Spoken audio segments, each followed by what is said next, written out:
Hello and welcome to the This Works For Me Virtual Summit. I'm your host, Faith Watson. I am the director of the Faculty Development Center at Murray State University. Are you looking for ways to improve your online presence in your online courses? Whether you teach online or you plan to teach online in the future, our guest today will give you some practical tips to do so. And I'm going to ask him to say his name and pronounce it because I'm sure he will do a better job of that. But welcome and tell us a little bit about yourself, who you are, where you're from, and what you do. Thank you, Faith. My name is Nedim Slijepcevic. I'm a faculty development program manager at Eastern Kentucky University. I work for e-Camus, which is online programs at EKU. I've been instructional designer for 12 years, and I've been in my current role for the past 3. I'm originally from Bosnia and Herzegovina. And what else? I'm also teaching at 2 other universities, and I have my major interests are online education and adult education, multimedia learning, cognitive load theory, and things like that. Wow. I know you have a wealth of experience. You have shared just a little bit today. And I know that as we continue this interview, we'll learn so much more. So thank you so much for joining us today. The title of your strategy rather is Translating Theory into Practice, Community of Inquiry, which is COI. Mm-hmm. So it's a community of inquiry informed online course teaching practices. So for those of us who might not be familiar with the concept of COI, could you explain what is COI? Sure, yeah. And I'll try to keep this short, cut me off if you need to. But the COI, or Community of Inquiry, is really social constructivist framework that's been around for the past almost 20 years. I think the establishing paper was written in 2001, but these principles have been around for a lot longer than that. The COI in recent years has been used to describe and implement inquiry-based practice when designing and developing online and hybrid courses as well. It consists of social presence, cognitive presence, and teaching presence, and all 3 overlap. And it is generally recommended to have a good, high-quality online course that all 3 presences should be represented equally. So everything when you do in an online class can be framed from COI perspective. So that's what I like about it.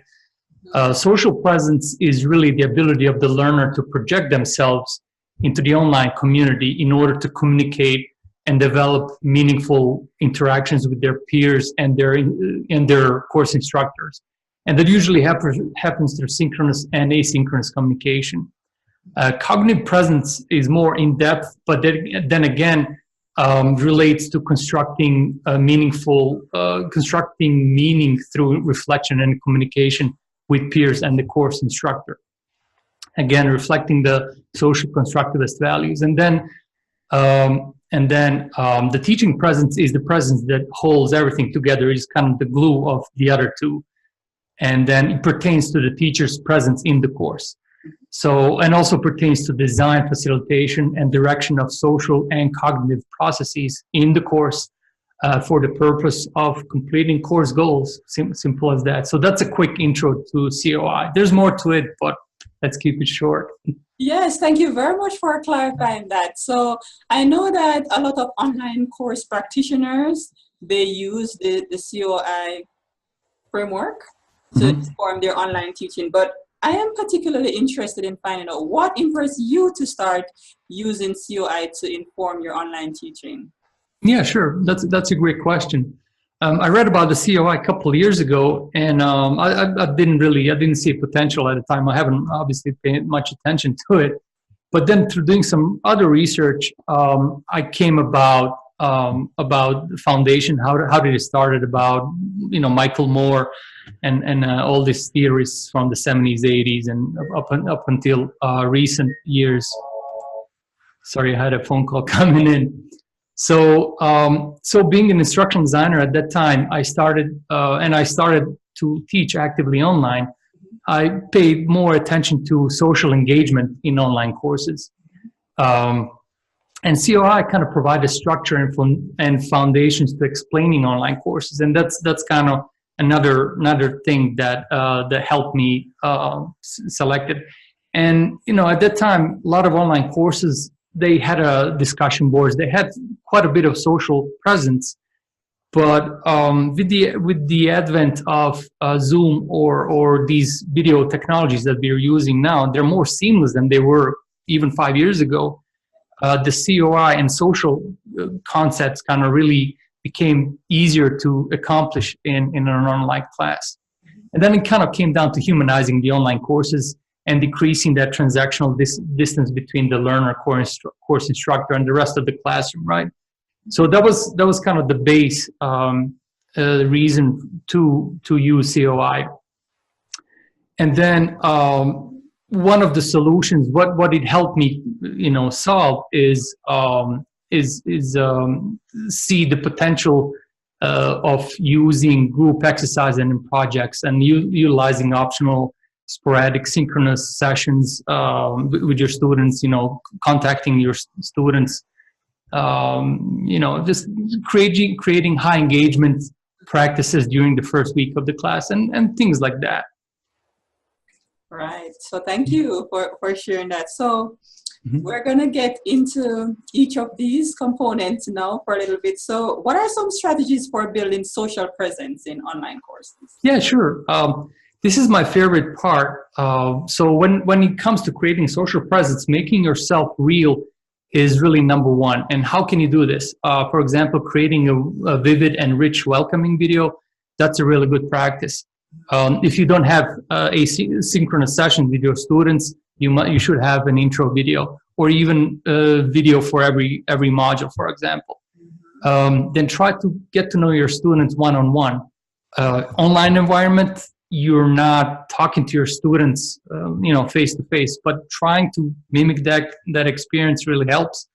And even if you cannot talk to them, maybe you can use email or, try to make that connection in some way or another. Offering synchronous meeting opportunities, as I already said, that wasn't the case until a couple of years ago, but synchronous opportunities are really a good way of establishing that, that social presence. Also checking in with students via email, if somebody's late with something, if you have a introductory activity in module 1 that's due on Wednesday, for example, and Thursday rolls in and somebody didn't post, you can always go into the grade center and, check in with the students. Hey, what's going on? I noticed you haven't checked in. So building these type of social connections is important. And also providing spaces for students where students can interact with each other, discussion boards, virtual office, class lounge, blogs, wikis, things like that. And anything to promote, to foster student types of engagement. And then also you can use tools that are outside of the learning management system, Facebook, Twitter, WordPress. Obviously it doesn't work for everybody, but they're out there and should be utilized.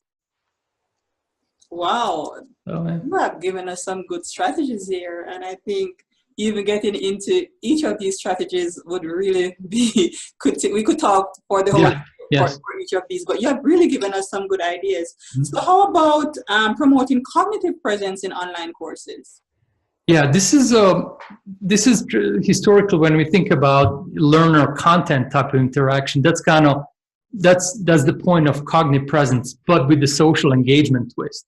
So it's not just students reading a textbook. They may be reading a textbook and then discussing with their classmates and trying to make sense of the content. So combining their experience and what they learn and what they discuss with the learner, right? So that's the whole point of that. So one way that you can do to enhance cognitive presence is to commit yourself to engaging in strong and critically rich discussion board forums. And discussion boards, they've been around for a while, like 30 years or more. And they, transformed, and they're more of a concept than a tool right now, right? And what you're trying to do is to mimic your face-to-face communication in asynchronous format. and they get a lot of bad rap. Students don't like him or faculty don't like him. And I think the reasons for that are inappropriately designed questions, questions that are on low level of Bloom's taxonomy. So when you're writing discussion board questions, try to aim high on Bloom's. Use Socratic questioning, or use the elements from Paul and Elder's critical thinking framework. So all these elements combined will create rich discussion board questions that hopefully your students will appreciate, and they'll actually get to exchange ideas and meaningful dialogue. And then also you can beside discussion boards, you can utilize group assessments, projects. A lot of faculty shy away from group assessment in an online environment, but it's doable. People do it. So utilize things like that, and then also maybe practice formative assessment. Where you focus on project-based assessment, where students will turn in components of their projects and maybe share with their classmates. So kind of everybody learns from each other. So that's some of the ways of promoting cognitive presence in an online class. I mean, there's other ways, but you don't have time. I know. So, yeah. So what can one do to build teaching presence? Oh yeah, that's my favorite. So that's the catalyst for the other two presences. Mm-hmm. So in social constructivist epistemology, you're not sage on the stage anymore. So you're not supposed to be just telling people what they need to know. You're more of a guide on the side or mentor in the middle who connects with the students, right? And you're not just, you don't hold knowledge anymore. You're just kind of you're telling students, you're making sense of the knowledge, right? So how does this knowledge make combined with the real world experience? So, and you share your experiences on how to teach online or whatever you want to share with your students, and then make sense how it applies in the real world application. And obviously, I mean, this is well-known fact. I don't want to expand on it too much. But then moving on, try to set expectations for communication and grading turnaround time. That's really important for building that teaching presence. So making yourself real and so you're not some esoteric person that's out there on the internet, right? So grading turnaround time, I wouldn't sit on any student assessment longer than 3-4 days. Try to use rubrics for every assignment, so your expectations are clear, and try to use your rubrics when you're grading assignments. And also try to use clear instructions for assignments. And there's frameworks out there. The latest one that I learned about was Transparency in Learning and Teaching by Marianne Winkelmess, and it's called TILT. That's the acronym for it. And it's really framework for writing a clear and coherent assessment. And the end results, your students will benefit from it, and you'll get less emails. Also, try not to go missing in action. Online courses are usually accelerated. They're 8 weeks or 6. So, if you're gone from the course longer than 3-4 days, that's a lot of time to be gone from a course. So, try to catch in, with your students and, stay in contact. Be firm, but maintain a compassionate and empathetic posture when life happens. And life happens all the time. Things happen. People get sick, laid off from work. So try not to be super strict in an online class. Try to do a course check sometimes in the middle of the course, module 3, module 4, and to see, to get a feedback from your students and to see what works and what doesn't work in the course. So, I mean, you should probably know by then, by module 3, but you never know. You'll always get some feedback. And also your email response time should be shorter than 24 to 48 hours. So, we live in an era where instantaneous communication is a fact of life. So, it's imperative that you respond to emails quickly. So that's kind of my overview of social presence.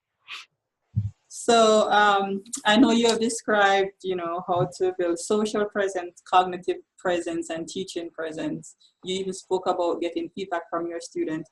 What has been students' response to you using the COI framework in your course? And I know in some courses you have even taught students to use the COI framework.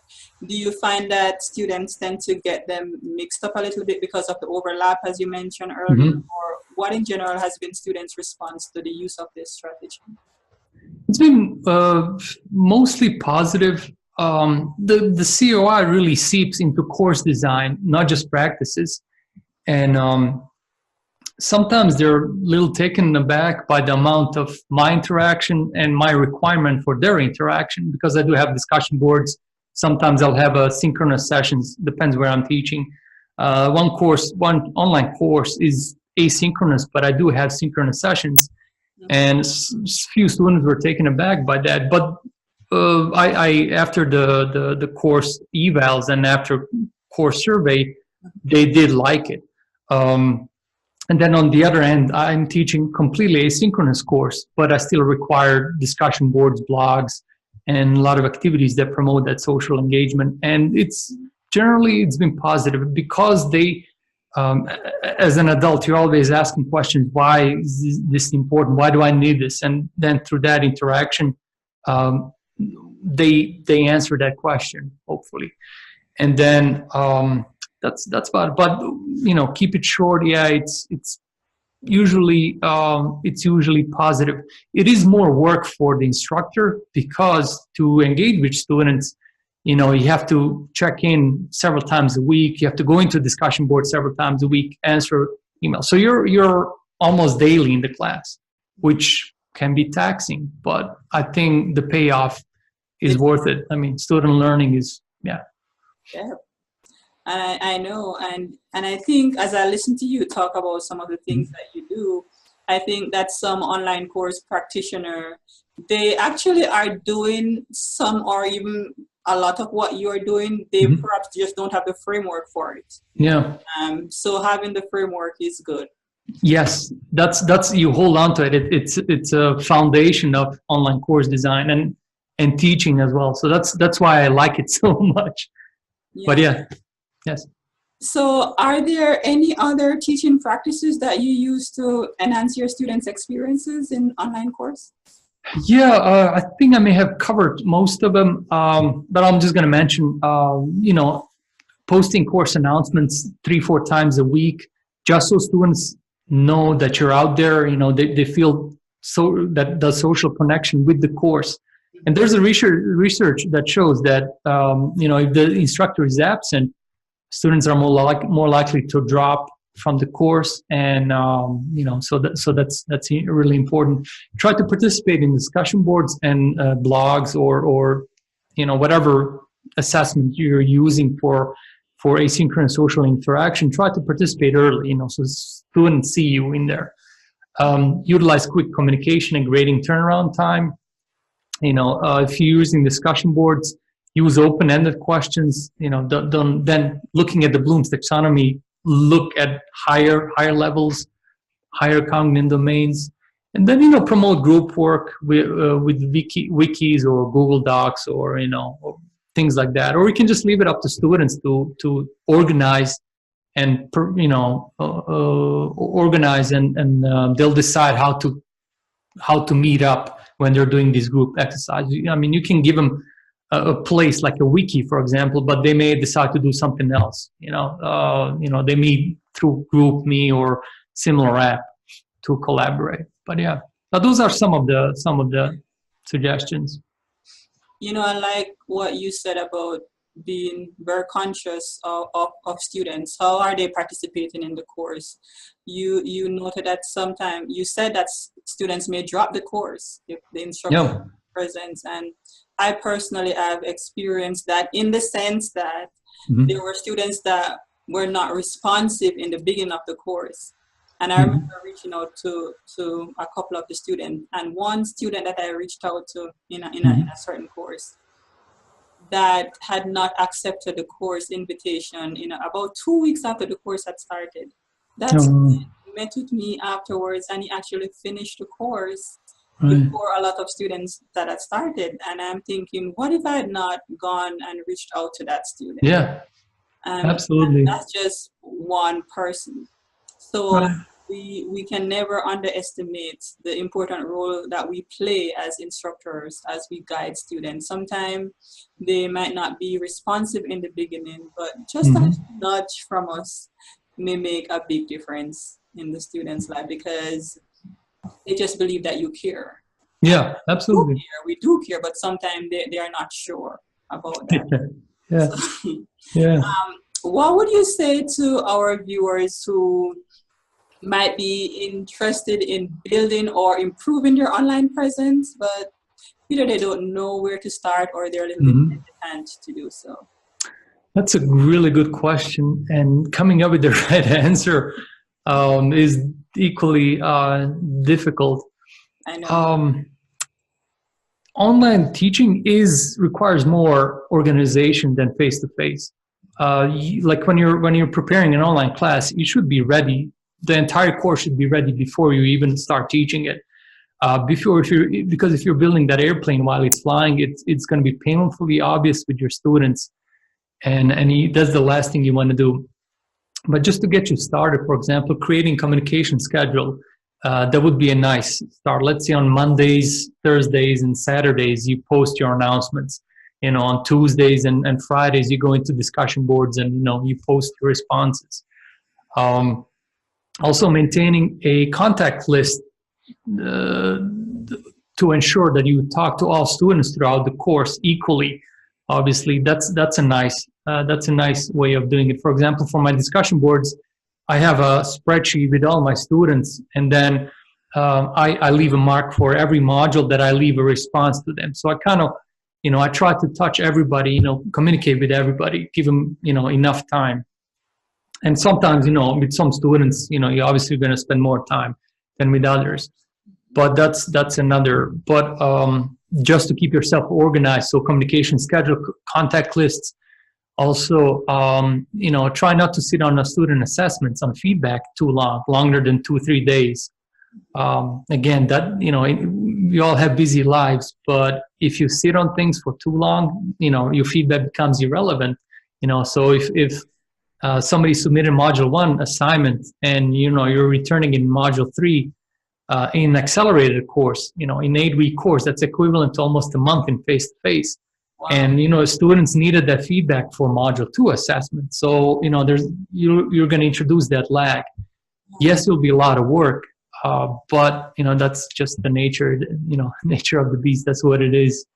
And then try to present yourself as a real person. You don't have to overshare, obviously, but, just nice videos. That's a nice, share some pictures or, from vacation or whatever.